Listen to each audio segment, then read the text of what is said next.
le prochain thème, ça va consister en quoi? On verra prochainement si Dieu le veut. Je proposerai qu'on parle de la sexualité dans l'Église. Voilà, nous remercions l'assistance. Et vous avez entendu, non, on n'a pas bien entendu. Vous aimeriez, maman, qu'on parle prochainement de quoi? De la sexualité dans l'Église. Bon, voilà ce que maman a dit. La sexualité dans l'Église. C'est très important parce que la sexualité dans l'Église, ce n'est pas un sujet tabou. Si on n'en parle pas, on risquerait de gangréner la jeunesse et même les parents. J'ai déjà initié ça une fois, au temps de papa Adéton en paix à son âme, et un dimanche, il en a parlé. Et on a vu des mamans pleurer. Parce que ce n'est pas seulement la femme qui sort de son ménage, qui va au dehors, au dehors avec un autre homme et revenir, qui commet l'adultère. Même celle qui est avec son mari, ou celui qui est avec sa femme, quand les idées ne sont pas concentrées sur la femme, et quand les idées de la femme ne sont pas concentrées sur le mari, eh bien, c'est l'adultère, hein, parce que le Christ a dit ça. Il a dit quand un homme convoite, regarde une femme, la convoite dans son cœur, il a déjà commis l'adultère. Que le nom de l'Éternel soit béni. Amen. Et j'ai un exemple très récent sur ma personne à moi-même cette semaine. Voilà. Alors, qu'on s'entende bien, voilà ce que la proposition que la maman a faite pour dans 2 semaines, si Dieu le veut. Elle aimerait qu'on parle de la sexualité. D'abord, c'est le mode majeur maintenant dans le monde entier. Il faut qu'on arrive, avec l'aide de Dieu, à expliquer un peu cette histoire de sexualité dans l'Église, afin que nos enfants se trouvent bien, nous aussi, que Dieu ait pitié de nous pour envoyer son ange quadriller nos vies, tout ça là. Parce que, comme a dit Saint Paul, tout péché à l'extérieur du corps est pardon, mais le péché commis à l'intérieur, c'est pas possible. 1 Corinthiens 6, les versets 17 et 18 et suivant. Que le nom de l'Éternel soit béni. Amen. Et nous avons parlé de la purification du corps. Effectivement, du cœur. Tout cela, sont participatifs, toutes ces choses sont participatives de la pureté du corps, du blanchissement du corps, de l'épuration du corps. Le nom de l'Éternel soit béni et quand même, nous allons passer la parole au Charles de Paroisse qui nous parle de la pureté du cœur, qu'il soit bref là-dedans parce que le temps est avancé, que le nom de l'Éternel soit béni. On parle de la pureté du cœur. Et comme maman de la paroisse a dit... On va chercher une éponge avec du savon pour laver le cœur. Non, pas une éponge. Ou bien une brosse à dents. Si, on Colgate. Si, papa. Ah bon. On peut chercher une éponge et Colgate en esprit. Ce n'est pas les Colgate d'ici que vous prenez.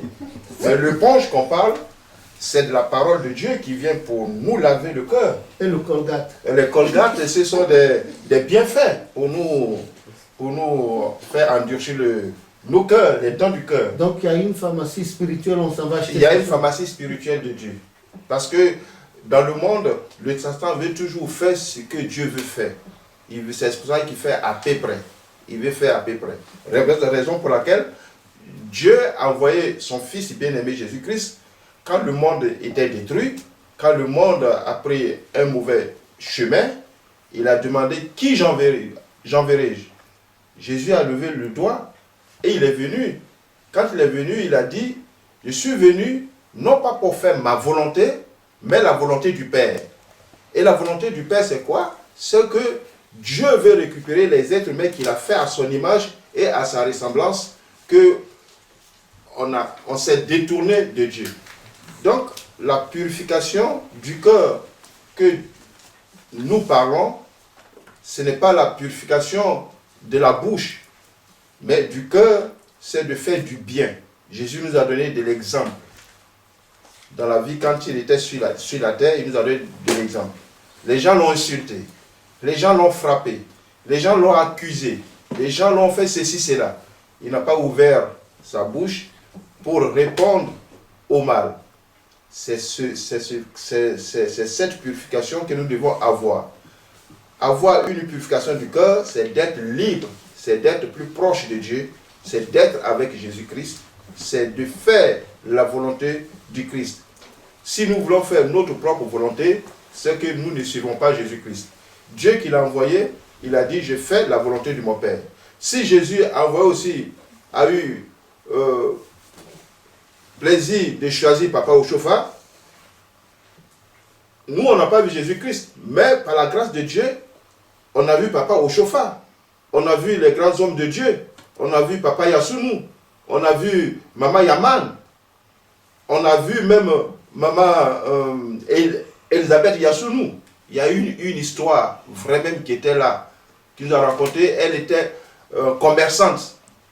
Dans son activité, elle vendait le riz aux veuves. Pourtant, elle pouvait faire des affaires pour avoir de l'argent. Mais elle s'est penchée, son cœur s'est penché aux veuves qui n'ont pas de soutien. Voilà le cœur pur. Elle n'a pas cherché. Elle prenait de l'argent quand même. Non, mais papa, elle prenait de l'argent, mais l'argent qu'elle prenait, des fois même, elle, quand quelqu'un venait acheter qui n'a pas l'argent, elle donnait. Elle donnait, ce n'est pas l'argent qui l'intéressait. Mais chargé, je ne suis pas d'accord par rapport à ça. Parce que quelqu'un peut offrir, si on prend un peu l'exemple, par exemple, si on prend un peu l'exemple de nos frères musulmans, oui. Ils savent qu'il faut faire l'aumône et tout ça, mais derrière ils font le mal, mais ils se disent en faisant l'aumône. Ah, je ne suis pas d'accord.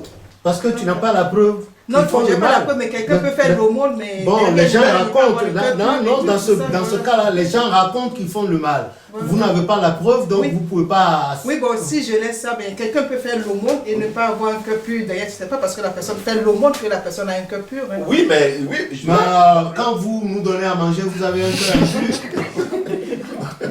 Ça, c'est un autre cas, c'est ce que je non, comme on peut donner, si tu donnes et que tu n'as pas un cœur pur, le cœur n'est pas pur. Non, ça devient de la vanité. Oui, ça devient de la vanité, donc tu n'as pas un cœur pur. Voilà. Mais l'exemple que je donne ici, on dit, maman Elisabeth, elle vendait les riz à des veuves. Et il y a des gens, pour faire comprendre, si c'est l'argent qui l'intéressait, il y avait des gens qui venaient pour acheter du riz en argent, avec l'argent.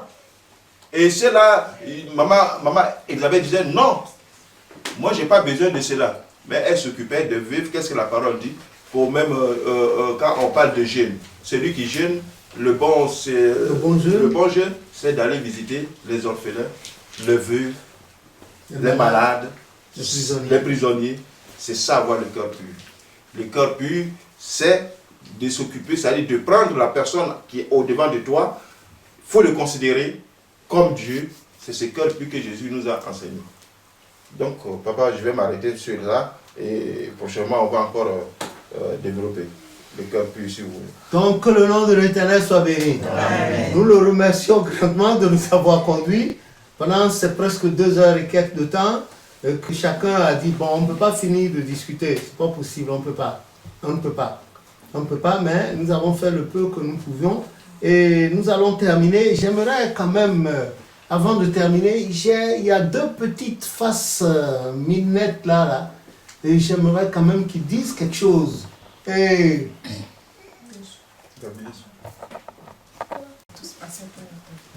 je veux, pour terminer notre séance de ce soir, nous allons écouter 2 de nos petits amis. Vous avez tout à l'heure à côté de sa main le frère Peg Baïha Balisog qui va nous dire quelque chose. Parce que la dernière fois, il disait oui, qu'il y a quelqu'un qui l'a insulté, un de ses petits camarades qui l'a insulté à l'école. Lui, il ne l'a pas insulté, il s'est fâché, mais il est allé voir la maîtresse, ou il est allé voir le maître. Il y a un autre camarade qui lui a dit non, il faut l'insulter, Et lui, il a dit non, qu'à l'église, on leur enseigne à ne pas insulter ni se battre. Bon, qu'il nous répète ce qu'il a fait ce jour-là. Voilà, je te passe la parole, cher ami Peg. Oui, on t'écoute. Regarde la caméra. Moi, quand on me frappe, je pardonne. Et des fois, je le dis à la maîtresse et je pardonne toujours. Et après, quand tu pardonnes, qu'est-ce que tu fais quand tu les revois? Mais vous êtes dans la même classe, non? Ils sont dans la même classe que toi? Non. Ah bon, c'est dans la cour de la récréation? Oui, à la cour de récréation. Mais c'est certain que tu leur pardonnes de t'avoir frappé? Oui. Bon, ok, merci beaucoup. Donc, le Christ a dit que le royaume des cieux est pour vous les enfants, c'est-à-dire vous ne devez pas garder rancune ni faire du mal. Nous sommes d'accord? Bon, d'accord, merci. Donc, nous allons écouter aussi le frère Gabi, qu'on a surnommé le cow-boy. Il va nous dire dans la cour de la récréation comment ça se passe entre copains, ou bien quand il s'amuse, quelqu'un lui donne un coup. Qu'est-ce qu'il fait? Il donne le coup ou bien lui aussi il pardonne? Parce que celui qui ne pardonne pas, il ne peut pas voir Jésus, il ne peut pas avoir un cœur pur. Mais celui qui pardonne, il a un cœur pur. Que le frère Gabriel nous dise quelque chose. Merci d'avance. Gabi, à l'école, comment ça se passe? Maman, dans la cour de récréation. Non, on ne t'entend pas. Dans la cour de récréation, quand on me voit, moi aussi je pardonne. Tu pardonnes? Oui. Comment? Tu insultes? Non. Tu fais quoi? On se serre la main. Ah bon? Quand quelqu'un te donne un coup, tu lui serres la main. Non, c'est pardonne. Tu pardonnes? Ah bon? Donc tu partages ton goûter avec celui-là? Je peux rebondir un peu par Oui. rapport aux enfants parce que déjà il vous arrive entre vous, Gabi et Peg, de vous prendre la tête en jouant, de vous discuter. Et il vous arrive aussi de vous crier dessus, tout ça, de vous taper. Et après, qu'est-ce qui se passe? Vous vous pardonnez ou vous vous séparez avec les pleurs ou la rancune? Comment vous faites? On se pardonne. Comment? Peg parle plus fort. On peut faire la paix. On peut dire pardon. Et des fois, c'est le lendemain qu'on se pardonne. Oui, j'ai pas bien entendu ce que Gabi a dit. Des fois, c'est le lendemain qu'on se pardonne. Hein? Des fois, c'est le lendemain qu'on se pardonne.